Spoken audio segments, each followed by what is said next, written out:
Hello friends, Sindhu Bhairavi சீரியல்ல என்ன நடக்குதுன்னு பார்க்கலாம் வாங்க. வீடியோவை ஸ்கிப் பண்ணாம கடைசி வரைக்கும் பாருங்க.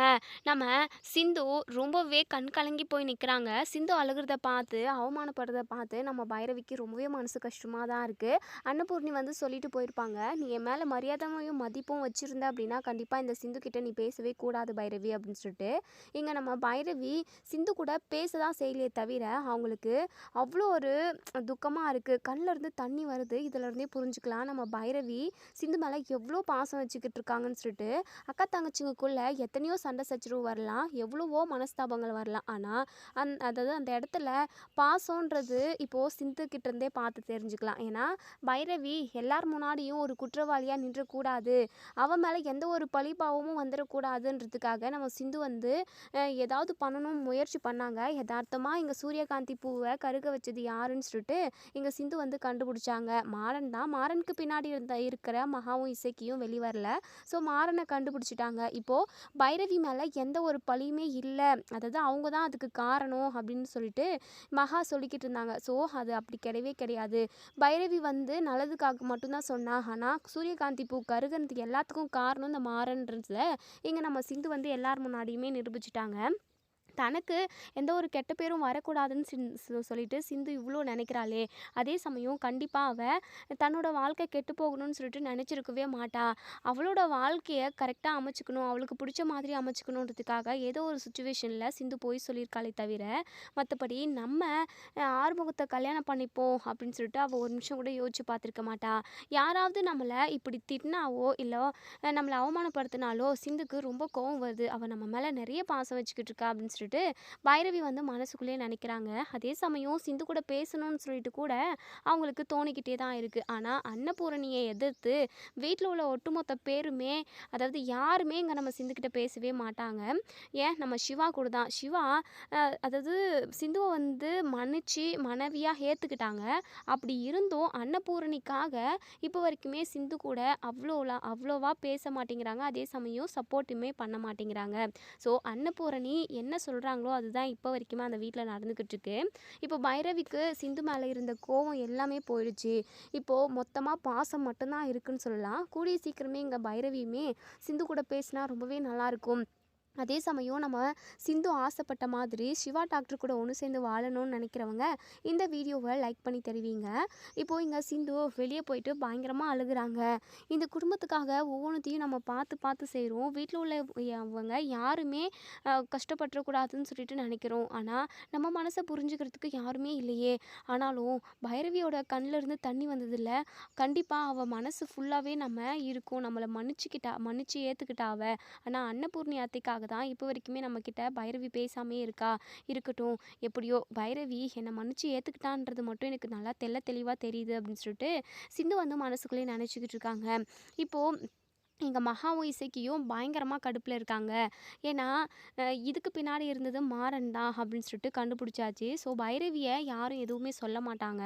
அது தரிசு நிலம் தான் அப்படின்னு சொல்லிட்டு அப்படி இப்படின்னு ஏதாவது சொல்லி அந்த நிலத்தை வித்துடணும் அப்படின்னு சொல்லிட்டு நினச்சிக்கிட்டு இருந்தோம். ஆனால் அது எதுவுமே நடக்கலை இசைக்கு. என்ன இசைக்கு, இந்த பைரவி இந்த வீட்டில் இருக்கிற வரைக்கும் கண்டிப்பாக நம்ம நினைக்கிறது எதுவுமே நடக்கவே நடக்காது. பேசாமல் அவளை போட்டு தள்ளிடலாமா அப்படின்னு சொல்லிட்டு எங்கள் மகா சொல்லவும் இசைக்கு இருந்துட்டு, அக்கா இப்போ வரைக்குமே நம்ம ஏதாவது ஒரு வேலை செய்ய போகிறோம். ஆனால் எப்படியாவது ஒரு விதத்தில் நம்ம மாட்டிக்கிறோங்க்கா. எப்படியும் இந்த சூரியகாந்தி பூவில் நம்ம மாட்டிருந்தோம் அவ்வளோதான். ஆறுமுகத்துக்கு 1,00,00,000 ரூபாய் இதனால் நஷ்டம் ஆயிருக்கு. இது மட்டும் இது அன்னபூர்ணி அக்காவுக்கு தெரிஞ்சுது அப்படின்னா அவ்வளோதான். நம்மளோட நிலமை என்னவா இருக்குன்னு கொஞ்சம் யோசிச்சு பாரு நீ தான். நம்ம நடுத்தெருவில் நின்று பிச்சை எடுத்துக்கிட்டு இருக்கணும். போகிறவங்க வரவங்க கூட நமக்கு பிச்சை போட்டுட்டு போக மாட்டாங்க்கா. அந்த மாதிரி ஒரு சுச்சுவேஷனுக்கு தள்ளப்பட்டிருக்கோம் நம்ம.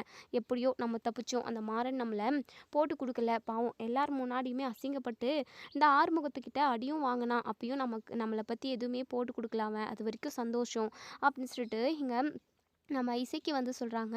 இங்கே மகா பயங்கரமாக கோவத்தில் இருக்காங்க.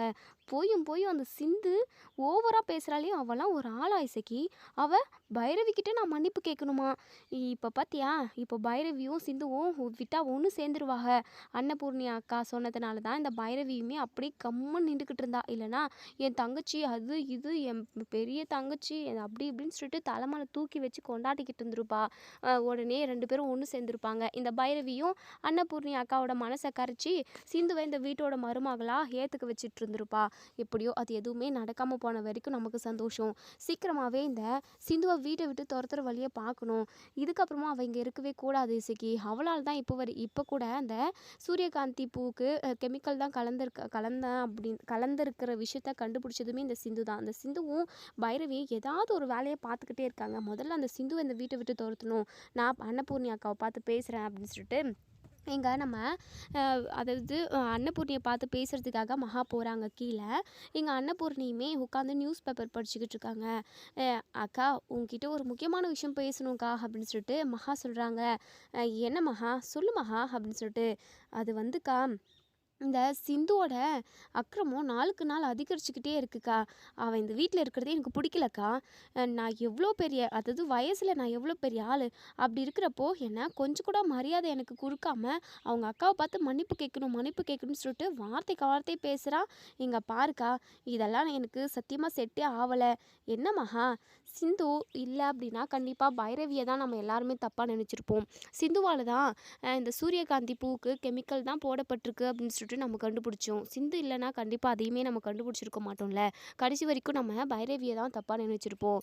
என்னக்கா நீ சிந்துக்கிட்ட பேசிட்டீங்களா அப்படின்னு சொல்லிட்டு. நான் எங்கே சிந்துக்கிட்ட பேசினேன்? அவளை நான் எப்போவுமே மன்னிக்கவே மாட்டேன். சிவாக்கு எவ்வளோ பெரிய துரோகத்தை செஞ்சுருக்கா. அப்படி இருக்கிறப்போ அவளை நான் மன்னிப்பேனா? இல்லைக்கா சிந்துக்கு சப்போர்ட் பண்ணி பேசுகிறீங்களே அதுக்கு தான் கேட்டேன். இங்கே பாரு உண்மையாக தானே பேசுகிறேன். சப்போர்ட்டிங்கெல்லாம் இதில் எதுவுமே கிடையவே கிடையாது. நான் என்ன சொல்ல வரேன்னா தேவையில்லாமல் அவங்க இவங்கன்னு சொல்லிட்டு அது இதுன்னு யோசிச்சு நீ டென்ஷன் ஆகாத மகா. நீ போயிட்டு ரெஸ்ட் எடுப்போ. அந்த சிந்து ஏதோ ஒரு மூலையில் அவள் பாட்டுக்கு இருந்துட்டு போகட்டும்.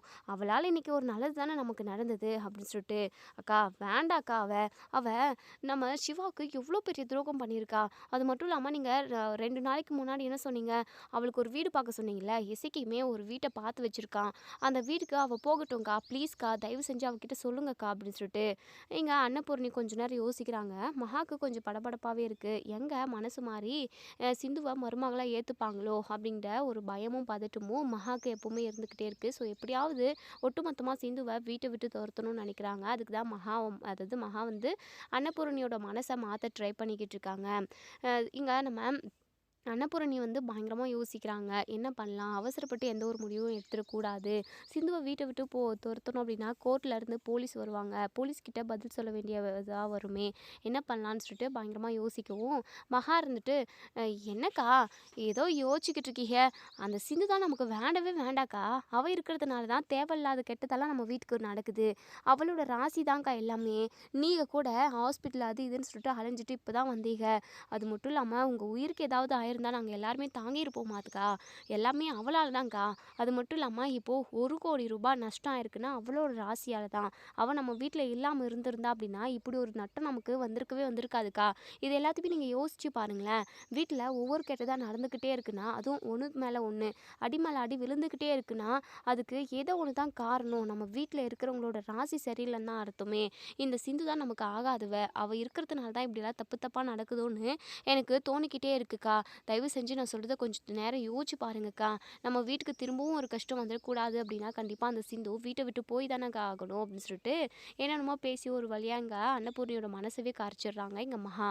சரி அன்னபூர்ணி இருந்துட்டு சரி மகா நீ போயிட்டு அந்த சிந்துவையும் வீட்டில் உள்ள மற்றவங்களையும் கூட்டிகிட்டு வா. அது மட்டும் இல்லாமல் எசைக்குமே கூட்டிகிட்டு வா. அவன் ஏதோ வீடு பார்த்து தான் நீ சொல்லியிருந்தல அந்த வீட்டுக்கே கொண்டு போய் விட்டுட்டு வந்துடட்டும் அப்படின்னு சொல்லிட்டு இதை கேட்ட மகாவுக்கு அவ்வளோ ஒரு சந்தோஷமாக இருக்குது. அக்கா சூப்பர்க்கா ரொம்ப நல்லா முடிவு எடுத்தீங்க. எனக்கு ரொம்ப ரொம்ப சந்தோஷமாக இருக்குக்கா அப்படின்னு சொல்லிட்டு இங்கே நம்ம மகா வந்து ரொம்பவே சந்தோஷப்படுறாங்க. இப்போது எங்கள் மகா அவங்க பொண்ணை கூப்பிட்றாங்க ஐஷுன்னு சொல்லிட்டு சொல்லுங்கம்மா கூப்பிட்டீங்களா அப்படின்னு சொல்லிட்டு போயிட்டு அந்த சிந்து வேலைக்காரியை கூட்டிகிட்டு வா போ அப்படின்னு சொல்லிட்டு வீட்டில் உள்ள ஒட்டுமொத்த பேருமே வந்து அசம்பல் ஆகுறாங்க. உடனே சிந்து இருந்துட்டு அன்னபூர்ணிக்கிட்ட அத்தை என்னை கூப்பிட்டீங்களா அத்தை அப்படின்னு சொல்லிட்டு ஆமாம் 2 நாளைக்கு முன்னாடி உங்ககிட்ட நான் என்ன சொல்லியிருந்தேன்? என்ன சொன்னீங்க அத்தை? ஓ மறந்துருச்சா? நீ இந்த வீட்டிலலாம் இருக்கக்கூடாது. உனக்கு ஒரு வீடு பார்க்க சொல்லியிருந்தேன்ல அதெல்லாம் கிடைச்சாச்சு. நீ அந்த வீட்டுக்கு ஷிஃப்ட் ஆகி போயிடலாம். இங்கெல்லாம் இருந்து நீ கஷ்டப்படலாம் வேண்டாம். அங்கே போயிட்டு கேஸு அது இதுன்னு உனக்கு என்னெல்லாம் வேணுமோ எல்லாத்தையுமே நான் சிவாவை வாங்கி கொடுக்க சொல்கிறேன். அக்கா அதெல்லாம் எதுக்காகக்கா இவளுக்கு வாங்கி கொடுத்துட்டு இவளையே போயிட்டு கூலி வேலைக்கு போய் சம்பாதிச்சு கொண்டு வந்து ஒவ்வொன்றா வாங்கிக்கிட்டோங்க்கா. மகா நீ அமைதியார் மகா. இங்கே பாரு சிந்து, உனக்கு என்னலாம் தேவையோ அது எல்லாத்தையுமே நான் வாங்கி கொடுத்துட்றேன். அந்த வீட்டுக்கு நீ இப்போவே போய் ஆகணும் அப்படின்னு சொல்கிறாங்க. இதை கேட்டால் இங்கே நம்ம சிந்துக்கு ரொம்பவே கஷ்டமாக இருக்குது. ஸோ இங்கே பாருங்க அத்தை, கண்டிப்பாக என்னால் இந்த வீட்டை விட்டு போக முடியாது அத்தை. நான் ஏற்கனவே உங்ககிட்ட சொல்லியிருப்பேன். ஏன் போனால் தான் அந்த வீட்டை விட்டு போகுமே தவிர, நான் உயிராக இருக்கிறப்போ கண்டிப்பாக அந்த வீட்டை விட்டு போகும்னு சொல்லிட்டு நீங்கள் கனவுல கூட நினச்சி பார்க்காதீங்க. நான் வாழ்ந்தா டாக்டர் கூட தான் வாழ்வேன். நான் அதாவது டாக்டரோட பொண்டாட்டி அப்படின்னா அது நான் மட்டும்தான் அத்தை. தேவையில்லாமல் நீங்கள் இப்படி பேசுகிறதுனால ஒரு பிரயோஜனமும் இல்லை. நீங்கள் சொன்னாலுமே அதை மறுக்குவேன் அப்படின்னா, நீங்கள் இந்த வீட்டை விட்டு போ அப்படின்னு சொல்லி சொன்னீங்க அப்படின்னா, கண்டிப்பாக அதை நான் ஏற்றுக்கவே மாட்டேங்க்கா. மாட்டேன் அத்தை, சத்தியமாக நான் அந்த வீட்டை விட்டு போகவே மாட்டேன். நான் டாக்டர் எந்த வீட்டில் இருக்காங்களோ அந்த வீட்டில் தான் அத்தை நான் இருப்பேன் அப்படின்னு சொல்லிட்டு எங்கள் சிந்து வந்து அடமண்ட்டாக பேசுகிறாங்க. எங்கள் மகா இருந்துட்டு, பார்த்தீங்களாக்கா இவளுக்கு எவ்வளோ திமிரு இருக்குன்னு. அக்கா இவளை கழுத்தை பிடிச்சி வெளியே தள்ளவாக்கா, சொல்லுங்கக்கா ஒரு 4 ஆள் வச்சு இவளை தூக்கிட்டு போயிட்டு அந்த வீட்டில் போட்டுட்டு வந்துடுற சொல்கிறேங்க்கா அப்படின்னு சொல்லிட்டு. மகா, என்ன மகா, அது என்ன ஒரு பொருளா இல்லை கல்லா இல்லை மண்ணா தூக்கிட்டு போய் போட்டுட்டு வர்றதுக்கு? ஏன் மகா இப்படியெல்லாம் பேசிக்கிட்டு இருக்க? கொஞ்ச நேரம் பொறுமையாரு. இங்கே பாரு சிந்து, உனக்கு நல்ல விதமாகவே நான் சொல்கிறேன். நீ பண்ண துரோகத்துக்கு கண்டிப்பாக நீ அதுக்கான தண்டனை அனுபவிச்சு தான் ஆகணும். நீ எத்தனை கோயில் குளம் இறங்கி ஏறினாலும் கண்டிப்பாக சிவா உனக்கு கிடைக்கவே மாட்டான். அவனோட வாழ்க்கையை நீ அவன் கூட இருந்து அதாவது அழிச்சதெல்லாம் போதும். இதுக்கப்புறமாவது அவனை நிம்மதியாக வாழ விடு. தயவு செஞ்சு நாங்கள் எல்லாருமே நிம்மதியாக அந்த வீட்டில் சந்தோஷமாக இருக்கணும் அப்படின்னா கண்டிப்பாக நான் இந்த வீட்டை விட்டு போய் தான் ஆகணும் அப்படின்னு சொல்லிட்டு. அத்தை, நீங்கள் நிம்மதியாக இருக்கிறதுக்காகவும் சந்தோஷமாக இருக்கிறதுக்காகவும் நான் வேறு என்ன வேணாலும் செய்கிறேன். என் உயிரை கூட நீ எடுத்துக்கோங்க. ஆனால் டாக்டரை விட்டு போகணும், இந்த வீட்டை விட்டு போகணும்னு சொல்லிட்டு சொன்னீங்க அப்படின்னா கண்டிப்பாக அதை என்னால் ஏற்றுக்கவே முடியாது அத்தை. அதை நான் ஏற்றுக்கவே மாட்டேன் ஒரு காலமும் அப்படின்னு சொல்லிட்டு சொல்கிறாங்க. ஏய் என்னடி, அக்காக்கிட்டே நீ எதிர்த்து பேசிக்கிட்டு இருக்க? அக்கா சொன்னா செய்யணும்னு சொல்லிட்டு உனக்கு தெரியாதா? இந்த வீட்டில் உள்ள ஒட்டுமொத்த பேருமே அக்கா ஏதாவது ஒரு வார்த்தை சொன்னால் அதை நாங்கள் அதாவது கட்டுப்பாடோட மதிப்போம். ஆனால் உனக்கு கட்டும் இல்லை வெட்டும் இல்லை. என்ன சொன்னாலும் கேட்க மாட்டேங்கிற. என்ன திமிர் எடுத்து போய் ஆடிக்கிட்டு இருக்க? அக்கா சொன்னது தான், நீ இந்த வீட்டில் இருக்கவே கூடாது, ஒழுங்கா வெளியே போடி அப்படின்னு சொல்லிட்டு தலைமுடியை பிடிச்சி எங்கள் நம்ம மகா வந்து அப்படியே தரன்னு இழுக்கிறாங்க. விடுங்க, ஒழுங்கு மரியாதையை விடுங்க அப்படின்னு சொல்லிட்டு மகாவை அப்படியே நூக்கி தள்ளி விட்டுடுறாங்க. மகா போயிட்டு தொப்புன்னு கீழே விழவும், ஐயோ அம்மா, அக்கா பார்த்தீங்களாக்கா என்னை கொலை பண்ணுறதுக்கு முயற்சி பண்ணுறா. இங்கே பாருங்கக்கா, இவளோட நடவடிக்கை எதுவுமே சரியில்லை.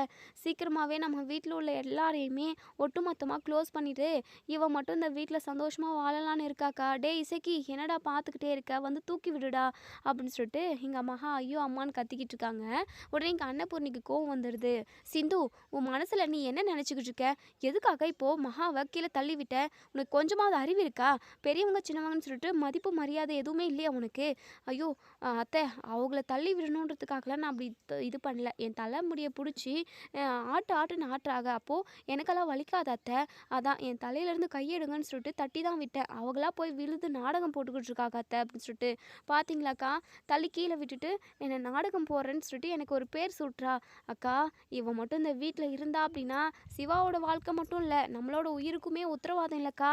சொல்கிறத கேளுங்கக்கா. சீக்கிரமாகவே இவளை இந்த வீட்டை விட்டு துரத்துனா மட்டும்தான் இந்த வீட்டில் உள்ள எல்லாருமே நம்ம நிம்மதியாக இருக்க முடியும். தயவு செஞ்சு நான் சொல்கிறத கேளுங்கக்கா அப்படின்னு சொல்லிட்டு உடனேங்க இசைக்கு இருந்துட்டு, அக்கா உங்களால் நிற்க கூட முடியல, எதுக்காக இப்படி பேசி பேசி உங்களோட எனர்ஜி நீங்கள் வீணாக்கிக்கிறீங்க? அதான் அன்னபூர்ணி அக்கா இருக்காகல்ல, அவங்க பேசி ஒரு முடிவுக்கு வரட்டும். டேய் இசைக்கு, உனக்கு ஒன்றும் புரியலடா. இந்த சிந்து இந்த வீட்டில் இருந்தா அப்படின்னா யாருக்குமே நல்லது இல்லை. அதுக்காக தான் அக்கா கிட்ட நான் இம்புட்டோ தூரம் சொல்லிக்கிட்டு இருக்கேன். டேய் நிற்கவே முடியலடா, அந்த சோஃபாவை கொண்டு போய் உட்கார வைடா அப்படின்னு சொல்லிட்டு எங்கள் மகா வந்து சொல்கிறாங்க. அடி பாவி, இப்படி என்னால் நிற்க கூட முடியாத அளவுக்கு பண்ணிட்டியடி. பாவி நீ எல்லாம் நல்லாவே இருக்க மாட்டே. அக்கா நான் சொல்கிறத கேளுங்கக்கா அப்படின்னு சொல்லிட்டு உடனே எங்கள் சிந்து இருந்துட்டு, அத்தை தயவு செஞ்சு நான் மன்னிச்சிருங்க அத்தை. நான் பொய் சொல்லி கல்யாணம் பண்ணிக்கிட்டது மிகப்பெரிய தப்பு தான். ஆனால் என்னை இந்த வீட்டை விட்டு மட்டும் அனுப்பிடாதீங்க அத்தை. உங்களை விட்டால் எனக்கு வேறு யாருமே இல்லை அத்தை அப்படின்னு சொல்லிட்டு சிந்து கெஞ்சுறாங்க.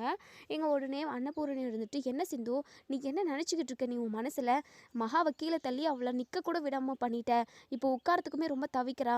இப்படிலாம் பண்ணிக்கிட்டு இருக்க, நீ கொஞ்சமாவது அறிவு இருக்கான்னு சொல்லிட்டு ஓங்கி இழுத்து பல்லான்னு ஒரு அறை விடுறாங்க நம்ம சிந்து அப்படியே ஒரே ஒரு அறையில் மயங்கி அப்படியே விழுந்துடுறாங்க. ஸோ எங்கள் வீட்டில் உள்ள எல்லாருமே ரொம்பவே பதறி போகிறாங்க. அன்னபூர்ணிக்கு ஒரு மாதிரி ஆயிடுது. ஐயோ! கோவத்தில் கொஞ்சம் ஓங்கி அரைஞ்சிட்டனே. சிந்து சிந்து எந்திரி சிந்து அப்படின்னு சொல்லிட்டு இங்கே நம்ம அன்னபூர்ணி தூக்கி வச்சு அதாவது மடி மேலே அவங்க தலையை வச்சு, சிந்து என்னாச்சு சிந்து எந்திரி சிந்து அப்படின்னு சொல்லிட்டு உடனே மகாக்கு சிந்துவை அடிச்சதுமே ரொம்ப சந்தோஷப்பட்டாங்க. உடனே நம்ம அன்னபூர்ணி பதறதை பார்த்ததும் எங்கள் மகாக்கு பதட்டமாகி போச்சு. எங்கள் சிந்துவை மன்னிச்சு ஏற்றுப்பாங்களோ, பரிதாபம் வந்துடுமோ அப்படின்னலாம். அக்கா விடுக்கா, அவ நடிக்கிறா, நாடகம் போடுறா, அதெல்லாம் நீங்கள் நம்பாதீங்க, எந்திரிச்சு வந்துருங்கக்கா, அவளை தொட்டா அது உங்களுக்கு தாங்க பாவம் அப்படின்னு சொல்லிட்டு மகா சொல்லவும், உடனே இங்கே நம்ம அன்னபூரணி இருந்துட்டு, இல்லை மகா, ஏதோ கோவத்தில் கொஞ்சம் அப்படியே ஓங்கி அரைஞ்சிட்டேன், அதில் தான் மயக்கம் போட்டு விழுந்துட்டா, போய் சிவாவை கூட்டிகிட்டு வா போ, சிவா சிவா அப்படின்னு சொல்லிட்டு சிவா, ஆறுமுகம், பைரவி இவங்க 3 பேருமே வராங்க. சிந்து மயங்கி விழுந்து இருக்கிறத பார்த்துட்டு ஆறுமுகம் இருந்துட்டு, என்னாச்சு என்னாச்சுமா அப்படின்னு சொல்லிட்டு, டே ஆறுமுகம், ஏதோ பேசிக்கிட்டே இருந்தோம், வீட்டை விட்டு போக சொல்லிக்கிட்டு இருந்தேன், அப்படியே கோவத்தில் அடிச்சதும் மயங்கி விழுந்துட்டாடா, எனக்கு ரொம்ப பயமாக இருக்குது, சிந்துக்கு எதுவும் ஆகக்கூடாது ஆறுமுகம், உடனே நீ போய் காரை ஸ்டார்ட் பண்ணு, நம்ம எல்லாருமே ஹாஸ்பிட்டல் போவோம். உடனே மகா இருந்துட்டு, அக்கா என்னக்கா இது, அவளுக்கெல்லாம் எதுவும் ஆயிருக்காதுக்கா, நீங்கள் வேறக்கா, அவள் இங்கேயே கிடக்கட்டும், ஹாஸ்பிட்டலுக்கெல்லாம் கூட்டிகிட்டு போகாதீங்கக்கா அப்படின்னு சொல்லிட்டு, மகா நீ கொஞ்ச நேரம் அமைதியாக உட்காரு மகா, தூக்குடா சிவா அப்படின்னு சொல்லிட்டு இப்போது சிந்துவை தூக்கி காரில் போட்டுக்கிட்டு ஹாஸ்பிட்டலுக்கு போயிடுறாங்க. எசிக்கியும் மகாவும் வீட்டிலே இருக்காங்க. மகாவுக்கு ரொம்பவே நோஸ் கட்டாக இருக்குது. எசிக்கி இருந்துட்டு, என்னக்கா இதெல்லாம், அந்த சிந்து இந்த வீட்டுக்கு எவ்வளோ பெரிய கொடுமையை பண்ணியிருக்கா, எவ்வளோ பெரிய துரோகத்தை செஞ்சுருக்கா, சிவாவோட வாழ்க்கையவே கெடுத்து குழி தோண்டி புதைச்சிருக்கா, அவள் மயக்கம் போட்டு விழுந்ததும் அவளை பரபரன்னு எல்லாரும் ஹாஸ்பிட்டலுக்கு தூக்கிட்டு ஓடுறாங்க. அந்த சிந்து நூக்கி விட்டு நீங்கள் கீழே விழுந்துட்டு எந்திரிச்சு நிற்க முடியாமவும் உட்கார முடியாமவும் இப்படி வழியில் தவிச்சிக்கிட்டு இருக்கீங்க. உங்களை கொஞ்சம் கூட கண்டுக்காம அவங்க பாட்டுக்கு சிந்துவை தூக்கிட்டு போகிறாங்க. இப்போவும் ஹாஸ்பிட்டல் தான் போகிறாங்க. உங்களையும் ஒரு வார்த்தை வரையான்னு சொல்லிட்டு கேட்கவே இல்லைக்கா. இதுதான் அவங்க மேலே அவங்க வச்சுக்கிட்டு இருக்க பாசமெல்லாம். என்னதான் சிந்துவை வெறுத்து ஒதுக்குனாலும் மொத்த பாசமும் இந்த ஒட்டுமொத்த குடும்பமும் அவன் மேலே தானே கொட்டுறாங்க அப்படின்னு சொல்லிட்டு, டே சிக்கி நீ வேற எனக்கு கடுப்பு கிளப்பாதுடா, அமைதியாக இருடா அப்படின்னு சொல்லிட்டு, அக்கா இதுதானக்கா உண்மை, நான் சொல்கிறது கரெக்டாக இல்லையா, நீ தான் சொல்ல, உன்னை யாருமே ஹாஸ்பிட்டலுக்கு கூட்டிகிட்டு போகலை, ஏன் அன்னபூர்ணி அக்கா கூட ஒரு நிமிஷம் கூட யோசிச்சு பார்த்து உங்களை கூட்டிகிட்டு போகணும்னு நினைக்கல, இதிலேருந்து உங்களுக்கு என்னக்கா தெரியுது, உங்கள் மேலே யாருக்குமே பாசம் இல்லை. டேய் எசிக்கி, ஏன்டா இப்படிலாம் பேசிக்கிட்டு இருக்க, அதெல்லாம் ஒன்றும் இல்லை, அக்கா ஒரு பதட்டத்தில் கவனிக்காமல் போயிட்டாங்க, நம்ம இப்போவே அங்கே ஹாஸ்பிட்டலுக்கு போவோமாடா, அங்கே என்ன நடக்குதுன்னு சொல்லிட்டு நம்ம தெரிஞ்சுக்கணும், போகிற வேகத்தை பார்த்தா இந்த அன்னபூரணியும் பைரவியும் அவளை மன்னிச்சு ஏற்றுக்கிட்டு போல, வீட்டுக்கு மருமகளா இவ தான் மருமக, இவ தான் சிவாவோட பொண்டாட்டின்னு சொல்லிட்டு கூட்டிகிட்டு வரதுக்குமே நிறைய வாய்ப்பு இருக்குது, நம்ம அதை நடக்கவே விடக்கூடாது, வாடா உடனே நம்ம ஹாஸ்பிட்டலுக்கு கிளம்பி போவோம் அப்படின்னு சொல்லிட்டு. இன்னொரு சைடு இங்கே நம்ம அன்னபூர்ணி டாக்டர்கிட்ட சொல்கிறாங்க, டாக்டர் நான் இது வீட்டில் சின்னதாக பிரச்சனை வந்துடுச்சு, நான் ஒரே அடி தான் கொஞ்சம் ஓங்கி அரைஞ்சிட்டும் போல், மயக்கம் போட்டு விழுந்துட்டா, எனக்கு ரொம்ப பதட்டமாகவும் பயமாகவும் இருக்குது, தயவு செஞ்சு என்ன ஏதுன்னு பாருங்கள் அப்படின்னு சொல்லிட்டு. என்னம்மா நீ இப்படி சொல்கிற, கொஞ்சம் கூட உங்களுக்கு சென்ஸ் எதுவுமே இல்லவே இல்லையா, ஏதோ பேச்சுவார்த்தைனா பரவாயில்ல, அதுக்காக இப்படி தவிடமெல்லாம் அடித்து தான் நீங்கள் திட்டுவீங்களா, கொஞ்சம் கூட உங்களுக்கு அறிவுன்றதே இல்லை, அவங்க ப்ரெக்னெண்ட்டாக இருக்காங்க, ப்ரெக்னெண்ட்டாக இருக்கிற லேடியை போய் இப்படியெல்லாம் ட்ரீட் பண்ணலாமா, என்னதான் கோபதாபம் இருந்தாலுமே கொஞ்சம் எதுவுமே பார்த்து பொறுமையாக நிதானமாக நடந்துக்கிறது இல்லையாம்மா அப்படின்னு சொல்லிட்டு. இதை கேட்ட ஒட்டுமொத்த குடும்பமே பயங்கரமாக ஷாக் ஆகுறாங்க. உடனே அன்னபூர்ணி இருந்துட்டு, என்ன டாக்டர் சொல்கிறீங்க, சிந்து ப்ரெக்னெண்ட்டாக இருக்காளா அப்படின்னு சொல்லிட்டு. ஆமாங்க, அவங்க ப்ரெக்னெண்ட்டாக இருக்காங்க, அவங்க ப்ரெக்னென்ட் ஆகி கூட 3 மந்த் ஆகுது அப்படின்னு சொல்லிட்டு. இதை கேட்ட எல்லாருக்குமே பயங்கர அதிர்ச்சி. என்ன இது பயங்கர அதிர்ச்சியாக இருக்கே, சிவாவும் சிந்துவும் ஒன்று சேராமல் தானே இருக்காங்க, கொஞ்ச நாளைக்கு முன்னாடி தான் பிரச்சனை வந்தது, அதுக்கு முன்னாடி இருந்தே சிந்து ப்ரெக்னெண்ட்டாக இருந்திருக்கா போல், ஐயோ இது நமக்கு தெரிஞ்சிருக்காமல் இருந்திருக்கு, அப்போது சிந்துவும் சிவாவும் ஒன்று சேர்ந்து வாழ ஆரம்பிச்சிட்டாங்களா அப்படின்னு சொல்லிட்டு இங்கே நம்ம அன்னபூர்ணியும் மனசுக்குள்ளே நினைக்கிறாங்க. எங்கள் டாக்டர் இருந்துட்டு, என்னம்மா நான் பேசிக்கிட்டு இருக்கேன், நீங்கள் என்னமோ பயங்கரமாக யோசிச்சுக்கிட்டு இருக்கீங்க, உங்கள் குடும்பத்துக்கு வாரிசு வரப்போகுது, அந்த விஷயமே இத்தனை நாளாக தெரிஞ்சுக்காமல் இருந்தீங்களா, அவங்க உண்மையாகவே ப்ரெக்னெண்ட்டாக தான் இருக்காங்க, குழந்தையெல்லாம் நல்லா ஆரோக்கியமாக இருக்குது, ஆனால் அவங்க மயங்கியிருக்காங்க அவ்வளவுதான், அது மட்டும் இல்லாமல் அவங்க காலையிலேருந்து எதுவும் சாப்பிடல போல், அதுக்காக தான் அவங்க அடிச்சதுமே மயங்கி விழுந்துட்டாங்க, இனிமேல் இப்படிலாம் நடந்துக்காதீங்க, உங்கள் மருமகளை நீங்கள் நல்லபடியாக பார்த்துக்கோங்க, உங்கள் மருமக சந்தோஷமாக இருந்தால் தான் வயிற்றில் உள்ள குழந்தையுமே ஆரோக்கியமாக ஹாப்பியாக இருக்கும், உங்கள் குழந்தை அதை அதாவது உங்கள் வீட்டோட வாரிசு ஆரோக்கியமாகவும் நல்லபடியாகவும் பிறக்கணும் அப்படின்னா நீங்கள் அந்த பொண்ணுக்கிட்ட நல்லபடியாக நல்ல விதமாக நடந்துக்கோங்க.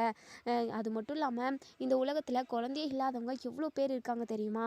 குழந்தை பாக்கியம் கிடைக்கணும்னு சொல்லிட்டு ஏறாத கோவில் கிடையாது. 10 வருஷம் 15 வருஷம்னு சொல்லிட்டு வெயிட் பண்ணி குழந்தை பெற்றுக்கிறவங்கலாம் இருக்காங்க. அதையும் தாண்டி குழந்தை இல்லாதவங்களும் எவ்வளோ பேர் கஷ்டப்படுறாங்க. இப்படி அவங்க ப்ரெக்னெண்ட்டாக இருக்கிற டைமில் அவங்கள இப்படியெல்லாம் கொடுமை பண்ணாதீங்க மேடம் அப்படின்னு சொல்லிட்டு இதை கேட்டால் நம்ம அன்னபூர்ணிக்கு ஒரு மாதிரியாயிடுது. ஒரு நிமிஷம் அவங்களோட மனசே மாறிடுது.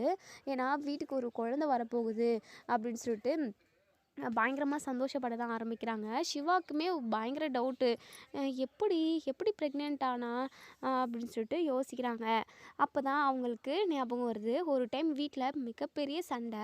அந்த டைமில் நம்ம சிவா ரொம்பவே அப்செட்டாக இருந்திருப்பாங்க. ஸோ நல்லா தலை கூட நிற்காத அளவுக்கு நல்லா ட்ரிங்க்ஸ் பண்ணிட்டு வந்திருப்பாங்க நம்ம சிவா. ஸோ அன்னைக்கு தான் அவங்க 2 பேருக்குமே அவங்களோட வாழ்க்கையவே ஆரம்பிச்சிருப்பாங்க. அவங்களோட வாழ்க்கையை வாழ ஆரம்பிச்சிருப்பாங்க. ஸோ இப்போ தான் நம்ம சிவாவுக்கே ஞாபகம் வருது. ஆமாம்ல, ஓ கரெக்டாக அது நடந்து கூட 3 மந்த் ஆகும். கரெக்டாக இதுவும் இந்த டாக்டர் சொல்கிறதும் கரெக்டாக தான் இருக்குது. சிந்து ப்ரெக்னெண்ட்டாக இருக்கா போல். இத்தனை நாளாக அவளை நம்ம என்னென்னமோ பேசி கஷ்டப்படுத்திட்டோம். வீட்டில் உள்ள ஒட்டுமொத்த பேரும் தான் சிந்துவை பேசி கவலைப்பட வச்சாங்க, காயப்படுத்தினாங்க. கூடவே சேர்ந்து அவளுக்கு நம்ம நிறைய கஷ்டத்தை கொடுத்துட்டோம். வயிற்றில் குழந்தைய வச்சுக்கிட்டு அவள் ரொம்ப கஷ்டப்பட்டுட்டாள்ல அப்படின்ற மாதிரிலாம் நம்ம சிவா தனக்கு தானே பேசிக்கிறாங்க. ஸோ சிவாவுக்குமே அவ்வளோ சந்தோஷம். தனக்கு குழந்த பிறக்க போகுது அப்படின்றத நினச்சாவே அவ்வளோ ஒரு சந்தோஷமாக இருக்குது. ஏன்னா குழந்தை இல்லாமல் எத்தனையோ பேர் ஏங்கிக்கிட்டு இருக்காங்க. இந்த மாதிரி டைமில் நம்ம சந்தோஷமாக இருக்கணும். குழந்த வரப்போகுது அப்படின்ற விஷயத்த கேள்விப்பட்டதும் நம்ம சந்தோஷம்தான் படணும். சிந்துவை திட்டவோ இல்லை அடிக்கவோ கூடாது. இனிமேல் அவளை யாருமே திட்டுற மாதிரி எந்த ஒரு சுச்சுவேஷனையும் கொண்டு வரக்கூடாது. கண்டிப்பாக அன்னபூர்ணி பெரியம்மாவுக்குமே மனசு மாறி இருக்கும். குழந்தனாவே அன்னபூர்ணி பெரியம்மாவுக்கு ரொம்ப ரொம்ப பிடிக்கும். கண்டிப்பாக சிந்து செஞ்ச தப்பை மறந்துட்டு மன்னிச்சு ஏற்றுப்பாங்கன்னு தான் நான் நினைக்கிறேன் அப்படின்னு சொல்லிட்டு நம்ம சிவா மனசுக்குள்ளே நினைக்கிறாங்க. இப்போது டாக்டர்ஸுமே சொல்லிட்டு போயிருப்பாங்க, இனிமேல் அவங்க மனசு கஷ்டப்படுற மாதிரியோ அவங்கள காயப்படுத்துகிற மாதிரியோ எதுவும் பேசக்கூடாது. அவங்கள ஹாப்பியாக வச்சுக்கணும். அப்போ தான் குழந்தை ஆரோக்கியமாக இருக்கும்னு சொல்லிட்டு போயிருப்பாங்க. ஸோ அதை எல்லாத்தையுமே இங்கே நம்ம அன்னபூர்ணி மனசில் வச்சுக்கிறாங்க. நம்ம அன்னபூர்ணி சிந்து கண் விழிச்சதும் பேசணுன்றதுக்காக வெயிட் பண்ணிக்கிட்டு இருக்காங்க. இப்போது சிந்து மேலே இருந்த கோபதாபங்கள் எல்லாமே நான் மறைஞ்சு போயிடுச்சு, பறந்து போயிடுச்சுன்னு கூட சொல்லலாம். ஸோ பைரவிக்குமே ரொம்ப சந்தோஷமாக இருக்குது. சிந்து ப்ரெக்னெண்ட்டாக இருக்கிறத நினச்சி எல்லாருமே ரொம்ப ஹாப்பியாக இருக்காங்க. இப்போது ஒருத்தருமே ஒருத்தர் மாற்றி ஒருத்தர் எல்லாருமே சிரித்து பேசிக்கிட்டு இருக்காங்க. சிந்துவுக்கு ட்ரிப்ஸ் ஏறிக்கிட்டு இருக்கு. ஸோ எல்லாருமே வெளியே தான் இருக்காங்க. இதெல்லாம் நான் எதிர்பார்க்கவே இல்லை அப்படின்னு சொல்லிட்டு ஆறுமுகம், சிவா, பைரவி இவங்கெல்லாம் பேசிக்கிட்டு இருக்காங்க. அப்போ தான் எஸ்சிக்கியும் இங்கே மகாவும் கரெக்டாக ஹாஸ்பிட்டலுக்கு வந்துடுறாங்க. எல்லாருமே சிரித்து பேசிக்கிட்டு இருக்கிறத பார்த்துட்டு இங்கே மகாவுக்கும் அவ்வளோ சந்தோஷமாக இருக்குது. எப்படியோ இந்த சிந்து போய் சேர்ந்துட்டா. அதனால தான் அன்னபூர்ணி அக்கா ரொம்ப சந்தோஷமாக பேசிக்கிட்டு இருக்காங்க. எஸ்சிக்கு வா வா நம்மளும் என்ன நடந்துச்சுன்னு கேட்டு தெரிஞ்சுக்கிட்டு நம்மளும் சந்தோஷப்படுவோம் வா அப்படின்னு சொல்லிட்டு ஒரு கனவோடு எங்கள் மகா நிற்கவும், அக்கா இந்த சிந்துக்கு என்னாச்சுக்கா போய் சேர்ந்துட்டாளா அப்படின்னு சொல்லிட்டு, என்ன மகா இப்படி கூட யாராவது பேசுவாங்களா? எதிரியாக இருந்தாலுமே இப்படியெல்லாம் பேசக்கூடாது. சிந்து ப்ரெக்னெண்ட்டாக இருக்கா, அதான் நாங்கள் எல்லாருமே ரொம்ப சந்தோஷமாக இருக்கோம் அப்படின்னு சொல்லிட்டு இதை கேட்டதுமே எங்கள் மகாவுக்கு அப்படியே பயங்கரமாக டென்ஷன் ஆகுது. என்னக்கா சொல்கிறீங்க? சிவாவும் சிந்துவும் ஒன்று சேர்ந்து வாழவே ஆரம்பிக்கல. அப்படி இருக்கிறப்போ எப்படிக்கா இதெல்லாம் அப்படின்னு சொல்லிட்டு, இங்கே பாரு மகா, சிந்து ப்ரெக்னென்ட் ஆகி 3 மாதம் ஆயிருக்கு. அதுக்கு முன்னாடி அவங்க 2 பேரும் ஒரே ரூமில் தான் இருந்தாங்க. அவங்க அந்யோன்யமாக இருந்திருப்பாங்க போல. அவங்க வாழ்க்கை எப்போவோ வாழ ஆரம்பிச்சிட்டாங்க போல். அப்படி இருக்கிறப்போ அவங்க 2 பேருக்கும் இப்போ ஒரு குழந்தை பிறக்க போகுது. நம்ம இதில் போய் என்ன சொல்ல முடியும்? அதான் வேறு வழி இல்லைல்ல. சிந்து ஏதோ சிவா மேலே வச்சுருந்த பாசத்தினாலையும் காதலாலையும் பொய் சொல்லி கல்யாணத்தை பண்ணிக்கிட்டா. சிவாவுக்காக அவள் எவ்வளோ நல்லது செஞ்சுருக்கா. அது மட்டும் இல்லாமல் இப்போ வரைக்குமே அந்த தப்பை பொய் எல்லாத்தையுமே சொல்லி குத்தி காட்டிக்கிறது கரெக்ட் இல்லைன்னு எனக்கு தோணுது. கரெக்டாக இருக்குமா அதாவது கரெக்டாக இல்லைன்னு தான் நான் நினைக்கிறேன். ஏன்னா அவள் கர்ப்பமாக இருக்கா. நம்ம வீட்டுக்கு வாரிசாக பெற்றுக் கொடுக்க போகிறா. அப்படி இருக்கிறப்போ நம்ம அவளை சந்தோஷமாக தானே பார்த்துக்கணும். மனுஷங்கன்னா தப்பு பண்ணுறது இயல்பு தானே. அதை மன்னிச்சு ஏற்றுக்கணும் பெரிய மனுஷ குணம்னு சொல்லுவாங்க. ஸோ இனிமேல் நடந்த எல்லாத்தையுமே நம்ம மறந்துட்டு சிந்துவை மன்னிச்சு ஏற்றுப்போமாகா. நம்ம அந்த குழந்தையோட எதிர்காலத்தை பார்க்கணும்ல. குழந்தை வயிற்றில் ஆரோக்கியமாக வளரணும்ல. அது மட்டும் இல்லாமல் டாக்டர் நிறையவே திட்டினாங்க. இனிமேல் ப்ரெக்னெண்ட்டாக இருக்கிற லேடியே இப்படி திட்டியெல்லாம் கஷ்டப்படுத்தாதீங்க அப்படின்னு சொல்லிட்டு இங்கே நான் அப்படி சொல்லவும் இத கேட்ட மகாக்கு பயங்கரமா கடுப்பாகுது. "அக்கா என்னக்கா அதெல்லாம் கண்றாவி! எனக்கு பத்திக்கிட்டு வருதுக்கா. அந்த சிந்து பண்ண தப்பெல்லாம் துரோகத்தெல்லாம் எப்படிக்கா ஒரே நிமிஷத்துல நீங்க மறந்து போனீங்க? இங்க பாரு மகா, குழந்தையே இல்லாதவங்க எத்தனையோ பேர் தவமா கிடந்துக்கிட்டு இருக்காங்க. அவங்களுக்கெல்லாம் கடவுள் குழந்தை குடுக்கல. ஆனா நம்ம குடும்பத்துக்கு வாரிசு குடுத்துருக்கு அப்படின்னா, நம்ம போன ஜென்மத்துல புண்ணியம் பண்ணியிருக்கோம். அந்த குழந்தைய நம்ம வரவேற்கணும். சரியா? எக்காரணத்துக்காகவும் அத நம்ம மதிக்காம இது வேண்டவே வேண்டாம் அப்படின்னு சொல்லிட்டு வீட்டை விட்டு சிந்துவை துரத்தவும் முடியாது, குழந்தை வேண்டாம்னு சொல்லவும் முடியாது. ஏன்னா குழந்தைன்றது ஒரு வரம், பாக்கியம். சரியா? தேவையில்லாமல் சிந்துவை இனிமேல் ஏதாவது திட்டுற வேலையோ இல்லை காயப்படுத்துகிற வேலையோ வச்சுக்காத அப்படின்ற மாதிரி சொல்கிறாங்க. இப்போ இங்க நம்ம சிந்துவுமே கண் விழிச்சிடுறாங்க. எல்லாருமே போய் பார்க்குறாங்க. பைரவி, மகானு, இங்க அன்னபூரணி எல்லாருமே நின்றுக்கிட்டு இருக்காங்க. இங்க நம்ம சிந்துக்கு பயங்கர சந்தோஷமா இருக்கு. "அத்தை" அப்படின்னு சொல்லிட்டு, "இங்க பாரு சிந்து, நீ எதை நினச்சி கவலைப்படாத. இனிமேல் நாங்கள் எல்லாருமே உன் பக்கம் இருக்கோம். நீ தப்பு செஞ்சது தான் நினச்சி நீ இனிமேல் கவலைப்படாத. உன்னை நாங்கள் எல்லாருமே மன்னிச்சு ஏற்றுக்கிட்டோம். அது மட்டும் இல்லாமல் நீ ப்ரெக்னெண்ட்டாக இருக்க. என்னத்த சொல்கிறீங்க?" அப்படின்னு சொல்லிட்டு, ஆமாம் சிந்து, இப்போ தான் டாக்டர் சொன்னாங்க" அப்படின்னு சொல்லிட்டு, இங்க சிந்துக்கு அவ்வளோ ஒரு சந்தோஷமாக இருக்குது. அதே சமயம் நம்ம அன்னபூர்ணி எல்லாருமே மன்னிச்சு ஏற்றுக்கிட்டதுனால சிந்து அவ்வளோ சந்தோஷப்படுறாங்க. சாமிக்கெல்லாம் நன்றி சொல்கிறாங்க. ரொம்ப ரொம்ப ஹாப்பியாக இருக்காங்க. சிவாவை பார்க்குறாங்க. சிவாவை பார்த்து, டாக்டரே நமக்கு குழந்தை பிறக்க போகுது டாக்டரே" அப்படின்னு சொல்லிட்டு சொல்லவும், "ஆமாம் சிந்து, நீ இனிமேல் எப்போவுமே சந்தோஷமாக தான் இருக்கணும். எக்காரணத்துக்காகவும் உன் கண்ணிலேருந்து ஒரு துளி கண்ணீர் கூட வந்துடக்கூடாது சிந்து. அந்தளவுக்கு நாங்கள் எல்லாருமே உன்னை நல்லபடியாக பார்த்துப்போம்" அப்படின்னு சொல்லிட்டு சொல்கிறாங்க. இதை எல்லாத்தையுமே பார்த்துக்கிட்டு இருந்த மகாக்கு பயங்கரமாக கடுப்பாகுது. பத்திக்கிட்டு எரியுது தக தக தக தகன்னு. ஆனால் இங்கே நம்ம சிந்து இப்போ தான் ரொம்ப ஹாப்பியாக இருக்காங்க. பைரவியுமே இங்கே சிந்துக்கிட்ட நார்மலாக சந்தோஷமாக பேசுகிறாங்க. இந்த நிமிஷம் நம்ம சிந்துக்கு அவ்வளோ ஒரு சந்தோஷம். கடவுளாக பார்த்து நமக்கு குழந்த பாக்கியத்தை கொடுத்துருக்கு. அந்த குழந்த மூலமாக நம்ம இவ்வளோ சந்தோஷப்படுறோம். கண்டிப்பாக அந்த குழந்த வந்து இந்த வெளி உலகத்தை பார்க்குறப்போ, நம்ம கூடவே ட்ராவல் பண்ணுறப்போ கண்டிப்பாக இனிமேல் எல்லாமே நல்லதாக தான் நடக்கும் அப்படின்னு சொல்லிட்டு நம்ம சிந்து வந்து நினைக்கிறாங்க. ஸோ இதோட இந்த ரிவ்யூ முடியுது. இதுக்கப்புறம் என்ன நடக்குன்னு சொல்லி வெயிட் பண்ணி பார்ப்போம் ஃப்ரெண்ட்ஸ். வீடியோ பிடிச்சிருந்தா லைக் பண்ணி கமெண்ட் பண்ணி தெரிவிங்க. அதே சமயம் நம்ம சிந்து வந்து சிவா கூட ஒன்று சேர்ந்துட்டாங்க. அன்னபூர்ணி வந்து மன்னிச்சு ஏற்றுக்கிட்டாங்க. இப்போ சிந்து சந்தோஷமாக இருக்கிறதுக்கு உங்களுக்கு எல்லாருக்குமே சந்தோஷம் அப்படின்னா இந்த வீடியோவை சப்ஸ்கிரைப் பண்ணி தெரிவிங்க. தேங்க்யூ.